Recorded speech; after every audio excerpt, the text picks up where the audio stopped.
পর্যায়ে বক্তব্য উপস্থাপন করবেন খুলনা ৬ আসন থেকে নির্বাচিত মাননীয় সংসদ সদস্য জনাব মোহাম্মদ আবুল কালাম আজাদ। নাহমাদুহু ওয়া নুসাল্লি আলা রাসূলিল কারীম।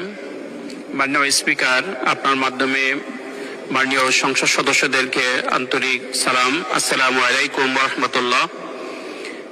আমি অত্যন্ত আনন্দিত যে প্রথমবারের মতন জাতীয় সংসদ সদস্য হিসাবে জাতীয় সংসদে কথা বলার সুযোগ পেয়েছি, এই জন্য আপনাকে অসংখ্য ধন্যবাদ।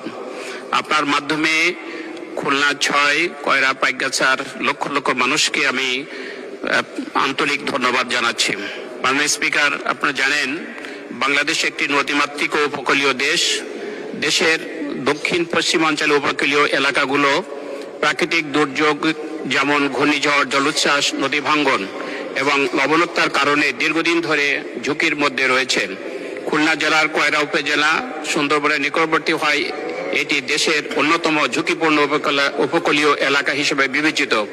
এই অঞ্চলে মানুষের জীবন, কৃষি, মৎস্য ও পরিবেশের নিরাপত্তার অধিকাংশ নির্ভর করে কার্যকর ও টেকসই বেড়িবাঁধ ব্যবস্থার উপর। কিন্তু বিদ্যমান অনেক বেড়িবাঁধ দুর্বল ও জরাজীর্ণ হয় প্রতি বছরেই প্রাকৃতিক দুর্যোগে ব্যাপক ক্ষতি সাধিত হচ্ছে।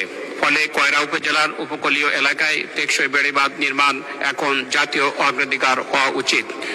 সম্মানিত মাননীয় স্পিকার, আমার নির্বাচন এলাকা কয়রা এবং পাইকগাছা, এর মধ্যে বেড়িবাঁধ নির্মাণের প্রয়োজন হয়েছে প্রায় 200 কিলোমিটার।